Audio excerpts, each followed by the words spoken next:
তত্ত্বাবধায়ক সরকার ব্যবস্থা বাতিল সহ সংবিধানের পঞ্চদশ সংশোধনীতে আনা কয়েকটি বিষয় অবৈধ ঘোষণা করে হাইকোর্টের রায়ের বিরুদ্ধে করা আপিলের চূড়ান্ত শুনানি হবে আগামী বছরের 5 মার্চ। বৃহস্পতিবার সকালে প্রধান বিচারপতি সৈয়দ রেফাত আহমেদের নেতৃত্বাধীন 6 সদস্যের আপিল বিভাগ এ আদেশ দেন। এ সময় প্রধান বিচারপতি বলেন, 15 বছরের জঞ্জাল সরানো হয়েছে 16 মাসে। এ সময় সংবিধানের পঞ্চদশ সংশোধনীর কিছু বিষয় পরবর্তী সংশোধনের হাতে ছেড়ে দেওয়া উচিত বলে জানান অ্যাটর্নি জেনারেল মোহাম্মদ আসাদুজ্জামান। 2011 সালে 30 জুন পঞ্চদশ সংশোধনী জাতীয় সংসদে পাশ হয়।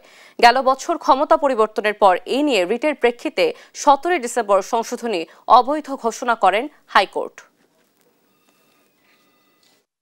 13 অ্যামেন্ডমেন্টের ফুল জাজমেন্ট আসার আগেই বাংলাদেশের সংবিধান অ্যামেন্ডমেন্ট করে সরকার 15 অ্যামেন্ডমেন্টের মধ্যে চলে এসেছে এবং তাদের ইচ্ছা কেয়ারটেকার সরকার বাতিল করে দিয়েছে অ্যামেন্ডমেন্ট করে। এই মামলাটির আজকে শুনানি স্থগিতের অর্থ এই নয় যে মামলাটি ওনারা বিচার বিশ্লেষণ করবেন না।